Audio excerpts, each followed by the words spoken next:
But now we're going to hear a second voicemail from Jerry West, as he himself confirms back in 2019 he believed Kawhi was much better than LeBron. Hey there, excuse me, this is Jerry calling. I really want to thank you a lot for trying to help. I heard this morning that everyone over in the Lakers camp think they're going to get him. I find that hard to believe that he would want to go to that shit show where he would not even wouldn't get his name in the paper, and he wouldn't be the face of the franchise, that's for sure. He might be the best player on the team, but hope things are well, and again, I really, really appreciate everything you've done. I'll keep you apprised of what goes on, but I do want to get together with you privately and love to take you to dinner and even Sam if he's around, so I can at least pay my respects to you guys for being so generous and helpful. Take care. Talk to you sometime soon. Bye-bye. Jerry West is not lying about the Lakers behind the scenes being a shit show. And at the same time, if Kawhi Leonard ended up going there, he would be the best player, but not the face of the franchise. That wasn't the deal that the Lakers had with LeBron James. As we play Monday Morning Quarterback with Jeannie Buss displaying some of her frustrations in that article with LeBron's power hold within the NBA media. We as the NBA audience after the sale of the Lakers found out there's a lot of moving parts behind the scenes fighting for position. You got the Jeannie Buss and Kirk Rambis faction. Then you got the LeBron James clutch faction, as well as the multiple siblings jockeying for their position. And of course, I'm about to forget, you got Luka in there. He's trying to figure out what the fuck is going on. That he's thanking me and Sam for everything that we have done, but he's hearing that he's gonna sign with the other side. So my text message back to Jerry at that time was, but whatever you're hearing, Jerry, is between you and Toronto. When you guys go meet with Dennis Kim and Kawhi at Doc's house, to sell life after basketball and all those type of things. Yes, I want to be compensated because I have my own business, and here I am. I'm flying here, flying there, and I'm paying all this out of my pocket. And then sometimes I went through a sponsor, but I'm paying this out of my own pocket. So I'm flying to San Antonio. We helped Kim move. Now, for those of you who are watching the visual version, he's providing a lot of receipts through the iMessage. It's dated. Everything is sort of in a perfect alignment. You got the family photos showing that there was a connection for years through multiple family members. You got flight bookings, the voicemails, the text messages. I'm not going to lie, I was kind of shocked when I seen everything sort of added up, even though the NBA media all across the board have painted Johnny Wilkes as uncredible. And it's just other different things like that. So, yes, I want to be compensated. So, okay, he's the best player in the world. Had you informed Jerry West that you wanted to be compensated? Yes, West knew I wanted to be compensated. And how was West going to compensate? It was through 501. No, but how much did you ask for? Let me ask that. $2.5 million. And that was cheap for Kawhi Leonard. I should have asked for $10 million. Now, as we continue through this segment, we're going to learn that behind the scenes, someone informed Johnny Wilkes of how he came up with that $10 million number just right now. It looks like it is an industry standard for some of these guys to get kind of brokered to entering into some of these franchises. We are in the informational age and the era of receipts. So us fans for the first time are getting a lot of details and just seeing some of the inner nuances that makes this whole NBA machine go. So fuck the 5-year, $200 million contract. There's also tens of millions of dollars being exchanged off that contract. And that was cheap for Kawhi Leonard. I should have asked for $10 million. It was also permitted a $100 million deal that this was for the Kawhi Leonard production. Now, the Kawhi Leonard production would have consisted of entertainment and different type of things. Now, you have to realize, remember that first fight between Deontay Wilder and the Big Gypsy at the Staples Center? See, Tyson Fury? Yeah, Fury, that's him. That was supposed to be the first night of Kawhi Leonard's production. This right here is very interesting because come to find out, Steve Ballmer initially was supposed to invest $100 million into Kawhi Leonard production. That was revealed in the court findings as Jerry West admitted that a marketing campaign was supposed to be set up under that production company with a $100 million investment. There's many ways these teams could skin a cat. That aspiration deal was just one of many.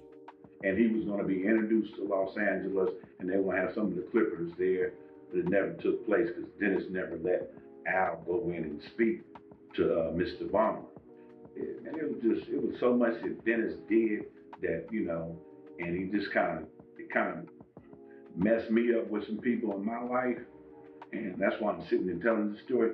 I want to tell the truth. Absolutely. I want to tell the real story. I don't want all that, he telling people that, I went behind his back. How I go behind your back? We're going to sit here and we're going to look at all these text messages that me and you were going back and forth. And you tell me how I went behind your back, Uncle Dennis.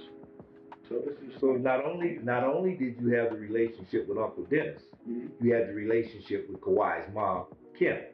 Yeah. And I'm thinking about it. We were friends. And now I'm thinking about it. One night, her and Niecy, which is Dennis' twin, they called me on the telephone. Who is Niecy? Dennis' twin. Okay. So they called me on the telephone, and they tell me your boy thinks he's running everything. So in my mind, I'm like, he kind of is, but it's your show, Kim. I didn't say that, but that's what it was, and it was like, because. Then I come to find out Dennis was trying to sell this protocol stuff, one of his little programs. I'm like, I'm not selling that shit. I'm selling Nephew. Nephew was Kawhi.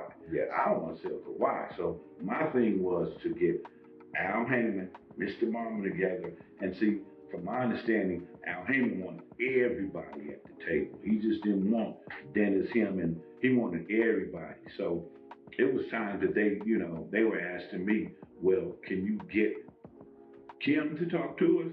And I was like, I was loyal to Dennis. So I was, I don't want to do all that type of shit, So I never went and approached Kim and asked Kim, they want to talk to you. So it was like, now that I think about it, I should have, because if I can get, my thing was to get Al Heyman and Mr. Ballmer at the table. And, and can you imagine me going out recruiting players for Al Heyman? You, Jim Gray, Sam Watson, and Jerry West met at this Italian restaurant in Beverly Hills. Correct. And what was the purpose of that meeting? To get I want to know when we get our money. Well, we presented him with some other stuff, for funding. Okay, the meeting was about you getting your $2.5 million. Correct. And was Sam Watson also supposed to be paid $2.5 million? No, he was supposed to get some of that from out of what I. Okay. So Sam wasn't supposed to get paid $2.5 million. He was supposed to get paid. You were going to compensate him. Correct. Okay. Well, we sat there, we met, and we had the meeting, and then we presented everything to Wes. We gave him the proposition, and we sat, we talked, we ate, and that's when I told you Sam was back there house signing. He was talking about this Al on the phone, and Wes said what he said about him and Mr. Ballmer, having a conversation, getting together. Okay, so Wes had agreed to pay you the $2.5 million. He was going back to present it to whoever he had to present it to get the money. Now this right here is where Johnny Wilkes, he kind of fucked up because he should have had something in writing. The way these entities and corporations and just the way these mega conglomerates work, if it's not on a piece of paperwork, it doesn't exist. You said Jerry West told Jim Gray to get all your information? This was outside as we walked into the car. This is after that me, Jim Gray, and Sammy are walking back to our cars. Yes. So Jim Gray asked me a question, how much did you ask for? And I told him in the letter it's 2.5. And he said, that's not enough. He said, you should ask for more. And then I was like, okay. And then that's when Jim Gray, he gave me his telephone number and email. And he told me to send over the So you're telling me that Jim Gray was aware of everything that was supposed to go down regarding this payment to you? Jim Gray was aware of everything. Jim Gray is setting up these meetings through Sammy. Now, Jim Gray has a lot of connections to the NBA, as when they used to be on NBC, he was one of the main analysts on there. But the fact that there's so many hands in the pot of this whole transaction of just brokering Kawhi Leonard to the Clippers, something is not right. One of these guys got to be a smokescreen. Get my number from this guy. Let's exchange this piece of information through another guy. I've seen Adam Silver sort of create the same distance when it comes to the investigation with Steve Ballmer. They have the outside law firm handling it, and the way he worded it to the NBA media is that he's gonna come down on the ruling based off the law firm. So the law firm said to do this, and my ruling is based off of the law firm who did the investigation. Same thing when he passed down the 65 game rule, or when he started to make statements about getting back to basketball. He mentions Joe Dumars. He's always adding a buffer between his decisions and just relaying that information to the media.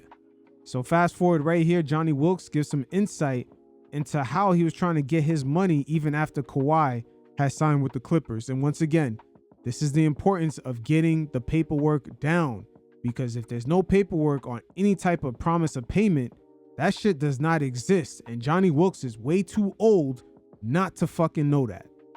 And what was the deal? They were gonna I never read it. It was something, you know, they're gonna find him $10 million and do this and do all and that. this was based on what Dennis was trying to do? I guess what Dennis was doing is negotiation. You know, Sammy called me and asked me, he said the Clippers that, you know, Wesley delete everything, you know, or you know, Regarding the conversations and everything that had taken place. But me, I'm like, you know, dealing with the courts and everything, and I've dealt with the courts before, and I'm not gonna delete shit. I'm about to save more. Because I'm like, well, I'm gonna delete it for this, I'm gonna get paid. Absolutely. So, you know, I'm like, I'm not gonna delete that. I started saving more. He even sent me the story of the ESPN with it. Who sent you the story? Sammy. Sam sent you the story? I had a text message. Okay. Too. Okay. Now right here, Sam sends him a story letting him know that right now the Clippers have a lot of heat as the league is investigating them for tampering with the Kawhi Leonard free agency. There's a lot of red flags that should have been going off on Johnny Wilkes' head. Why is Sam Watson texting him about this situation? And he's sort of acting like it's an emergency. Once again, there's way too many buffers in between Johnny Wilkes and the Clippers. And this has been a master class on creating distance by the Clippers. Make no mistake about it. So you don't get paid. Nope. So now we're going through 29.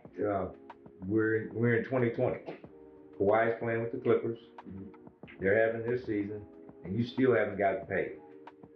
But during that time, had you talked to Wes? Yeah, we were still communicating. I saw him at a boxing match that me and Dennis was at. Yeah. And, it was the one at the Forum. I mean, not the Forum, the Staples Center. Yes.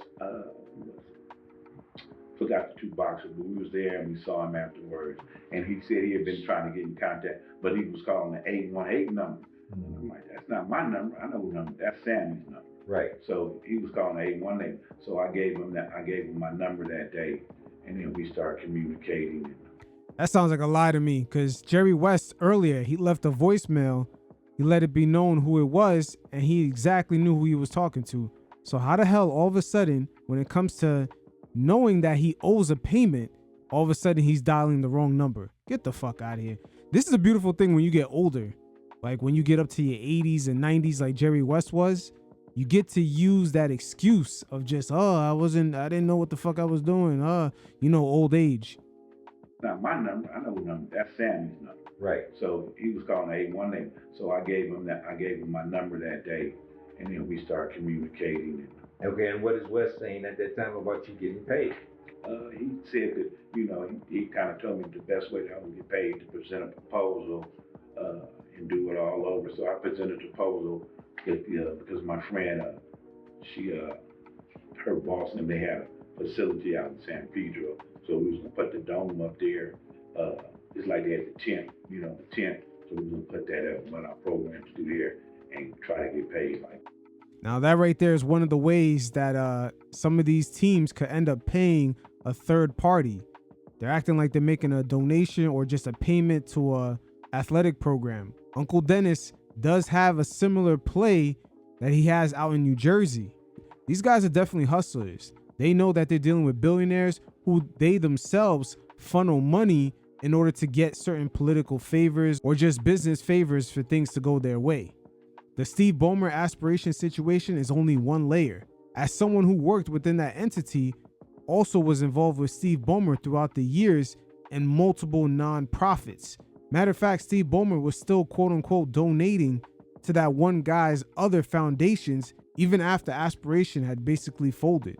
Once again, this shit is nothing new. Many politicians get, quote unquote certain donations or payments in many different ways. This is just the first time on the NBA side the fans get to see what's going on behind the curtain. But then when I talked to this lady that's saying that she writes proposals, and I kind of explained to her, and she was like, well, what makes you think they're going to give you the money? And then that's when I said to her, Sam haven't told you the whole story. She said no. So after I explained everything to her, she said, you don't need no proposal. You just need your money. You just need to get paid. I just need to get paid. And the NBA to this day has not done anything to the Clippers and Jerry West, he's since passed, rest in peace. Nothing happened to Jerry West or the Clippers regarding the tampering. No, not a thing. And the NBA right now has all of that information. They have all of that information. They have that and more. And have not done nothing to the Clippers or Jerry West. No. Matter of fact, the Clippers have released a statement in response to Johnny Wilkes' story. And they named the accusations, quote, inaccurate and baseless. This is funny because this was sort of the same response that they had with Pablo Torre when he first asked him for a response before he released his initial reporting for the first time. The Clippers let it be known that his accusations were false. But then after Pablo had published his reporting for the first time, they actually responded to ESPN. They changed their wording from the accusations are false to absurd. Now we'll hear Johnny Wilkes give great insight to how he contacted multiple NBA media members and they did not want to touch the story. But on the flip side of that, a few years ago, they fined Miami and Chicago. They finding everybody except the Clippers. So that's another reason why you're doing this interview, because you want to let people know that everybody else, every other team in the NBA, many teams have been fined and take draft picks taken away. Now, a lot of these fines kind of went under the radar. Look at Daryl Morey. Almost 3 years in a row, he got fined for tampering in 2020, 21, and 22. And who would have knew? Magic Johnson even got caught up with Paul George back in 2017 before he decided to re-sign with OKC. They're going to protect Ballmer. The man has bought damn near all of Inglewood. He's bought damn near, he's bought the whole city of Inglewood. So with Judy, he put a big stadium over there. He's bought land over here, land over there. They ain't going to do nothing to him. And people have told me, because, I know quite a people in the NBA. They're not going to do nothing to the local and Ballmer. They're bringing big business to the NBA. That's just like me trying to get this out. I've been trying to get it out. I've talked to, what's her name? Ramona Shelby. Yeah, Ramona Shelby. Now look what we have here. For those of you watching the visual version, he not only sent Ramona Shelburne a group of photos showing how he had a relationship with Kawhi's whole family for many years, but he also notified her that he has certain receipts, especially on a notable person like Jim Gray. Make no mistake about it, when it comes to NBA media, Jim Gray is one of these guys that are considered one of the untouchables. But Ramona is the very same reporter back in 2025 when Steve Ballmer had showed up at ESPN overnight, gave him that softball interview, and allowed him to tap dance around a lot of questions. Matter of fact, her questioning was not even difficult at all. So she has her hands tied behind her back, as ESPN does have a major partnership with the NBA, and their cash cow and Steve Ballmer, they're not going to want to put him up on the cross and just crucify him like that. Send her stuff. I send the other, Baxter Holmes, that's another one. He's the one who did the investigation on Kawhi's trainer, was Randy. He did the investigation on him, And also did the investigation on the Phoenix Suns, yes. Which got him, he had to end up selling the team. Matter of fact, Baxter Holmes is also the person that did the article on the Lakers revealing what went on behind the scenes. The fact that Jeannie Buss wanted to trade LeBron James. She was happy about not giving him the extension. And he got multiple interviews with her younger siblings on their real sentiments of what's going on with the franchise and how the sale was handled. So Baxter Holmes is no slouch when it comes to inside information. Right now, when it comes to Steve Ballmer, because of the big business he brought to the league, he's basically Teflon. He's not gonna do nothing to Ballmer. It's a memo out. Whenever my name and this come up, it's like putting underneath the rug. Facts. Once again, every time I've heard of Johnny Wilkes, the media instantly calls him a person that is not credible at all. That's the way they branded him. But with all these receipts, especially Ramona Shelburne, seeing all these receipts way before she interviewed Steve Ballmer, we all got to be hard pressed to ask, why not bring those up when you interviewed him on ESPN? These are very interesting times. Pablo Torre's findings have put the NBA media in a tricky spot because almost all of them, in unison, have pretty much not even followed up with his story. There's no further discussion about it, even though a lot of these media members have their own platforms, their own social media accounts. A lot of the Steve Ballmer findings are just really surface level. Matter of fact, we're going to listen one more time as Stephen A. Smith uses Johnny Wilkes' name as a reference, even though the media now has branded him as someone that is uncredible with all the information that's coming down that could eventually hurt their cash cow in Steve Ballmer. How convenient. Steve, early this morning, you had some news regarding Kawhi's interest in the Lakers. What can you add to that? Well, what I can add to it is that, sometime today, Kawhi Leonard's team reached out to Magic Johnson, requested that they knew that the Lakers would want to meet with them. He wanted Magic Johnson and Jeannie Buss in that room. And Magic Johnson had every intention of appearing on behalf, in support of the Los Angeles Lakers, obviously. But then the league office called his agent, Lon Rosen, and informed them that Magic Johnson isn't allowed in the room. And so because of that, Magic Johnson would have to work the phones, but he certainly can't be in a meeting with Kawhi Leonard in any kind of official capacity on behalf of the Los Angeles Lakers because he's no longer president of basketball operations. But in the end, none of that matters. What it comes down to is that Toronto is in play.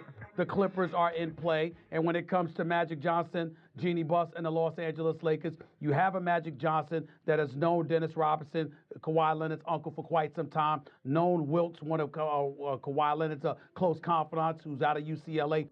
So now we're going to hear from Johnny Wilkes give some insight towards what happened with his case. That was basically him versus the Los Angeles Clippers and Jerry West. Okay, let's talk about the court case. Mm-hmm. You were deposed. Correct. I did a deposition in my attorney's office, yes. Jerry West was deposed. Jerry West was deposed. Jerry West sat in on my deposition and tried to stare me in the camera, and I stared right back at him. And Jerry West, knowing that you had helped him sign Kawhi, turned against you. That is amazing. Jerry West knows that he left all those voicemails, all that evidence, and everyone, including the league, has this information. Once again, Johnny Wilkes had texted Ramona Shelburne back in February 2024 that he had all these receipts. Matter of fact, let's listen to Jerry West and the voicemail he left for Johnny Wilkes. But I do want to get together with you privately and love to take you to dinner and even Sam if he's around, so I can at least pay my respects to you guys for being so generous and helpful. You see how vague that voicemail was? These guys are really good. They covered all their tracks. Once again, with Johnny Wilkes, he should have had something in writing, because if it's not in writing, it does not exist. Even though he has no evidence and it's unfortunate, there's still something that smells fishy right here.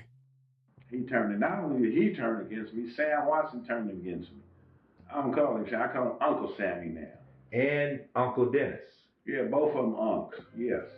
Didn't both of them sign declarations against you? They both signed declarations. And I brought Sammy into this.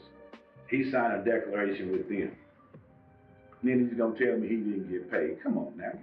Fuck out of here. You got paid. Facts. Sammy Watson, come on, man. You come out of the boxing industry. You guys are shady as fuck. You definitely got paid. You made sure that you were not even going to participate in any of this. Go to any of those fucking dinners. You could buy your own dinner.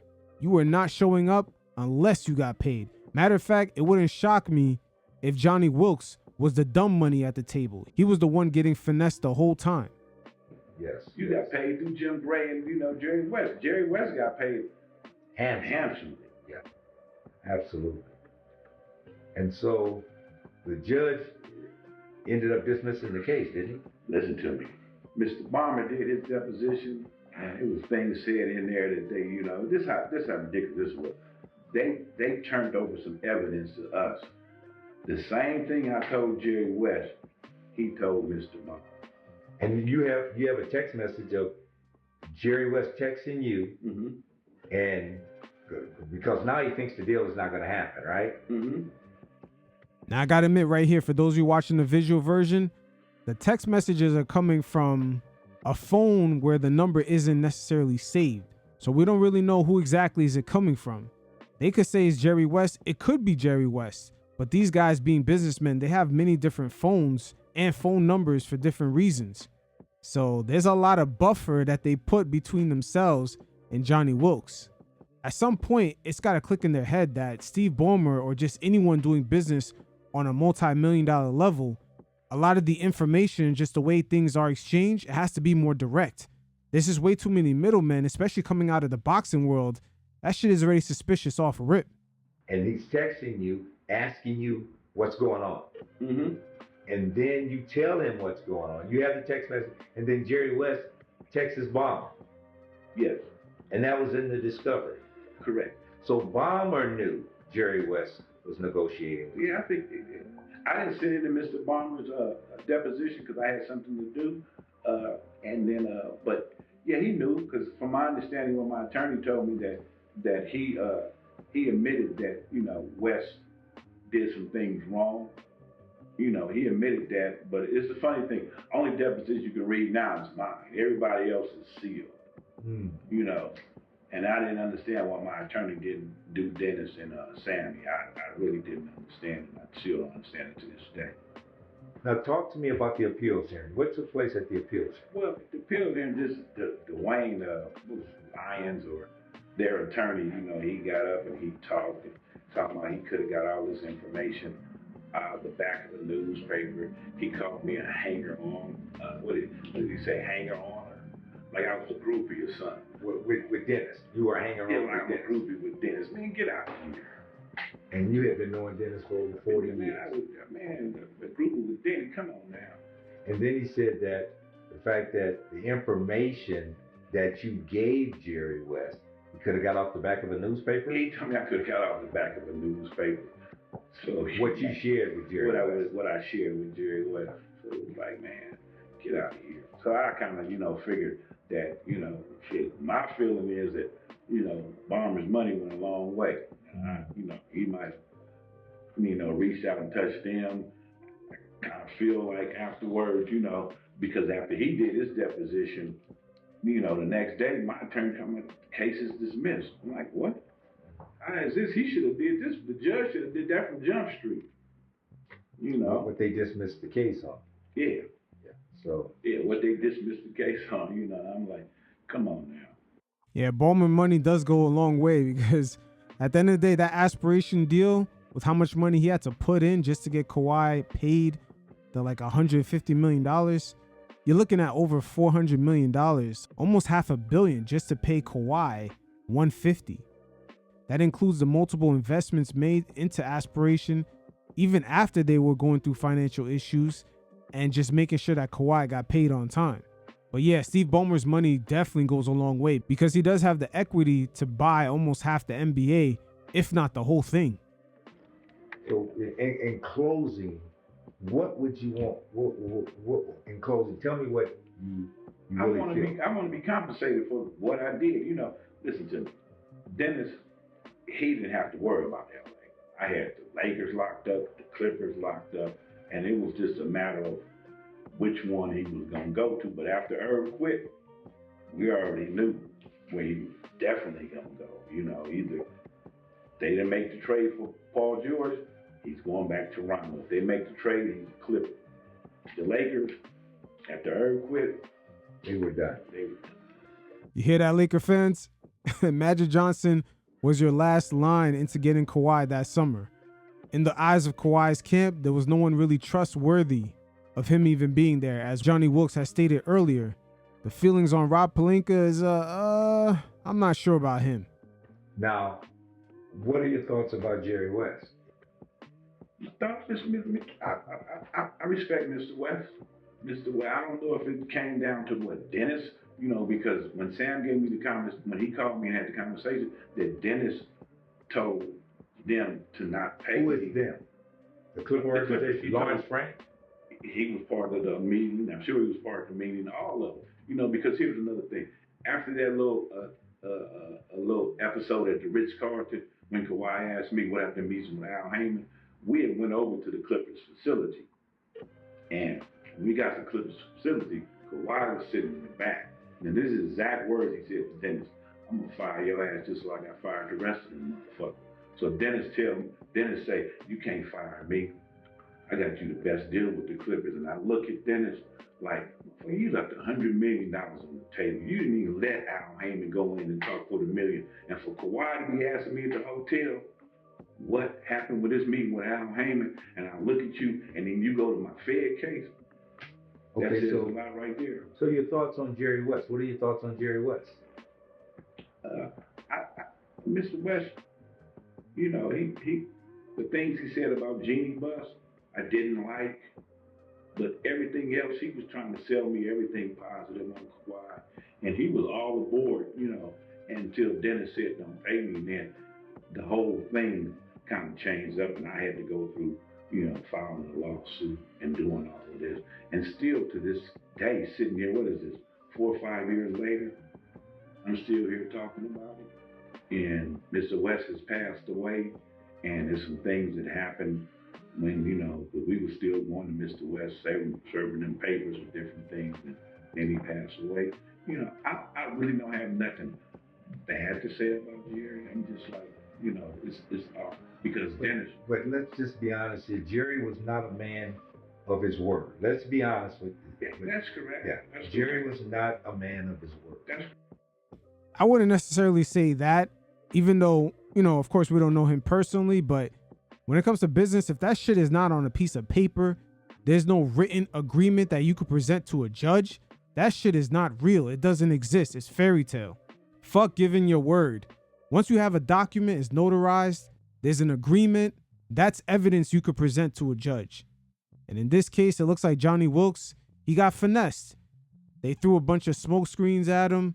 Maybe Uncle Dennis is the one that intervened and made sure that he got paid, and Wilkes was asked out. It is what it is. Correct. The deal was made with Jerry West. Correct. Yeah. And Jerry West should have paid you. Let's just be honest here. Jerry West should have paid, despite what the Clippers were talking about, because you weren't talking to Lawrence Frank when this deal was. I've never talked to. The only time I talked to Lawrence Frank, this is one time I talked to Lawrence Frank.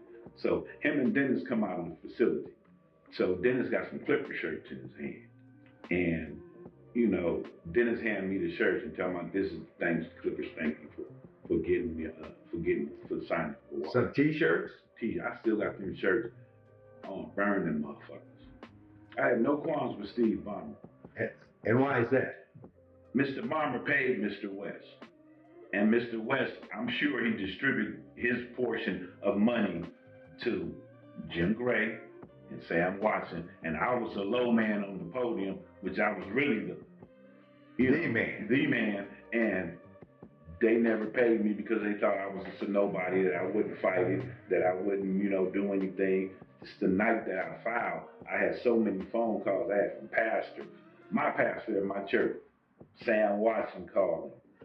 Everybody was calling me, asking me to drop the lawsuit. It was my pastor even called me, talking about Sam wanted to talk to me. He got money. I don't want no money. I want the money that Mr. West owed me. I did this deal. Hey, it is what it is.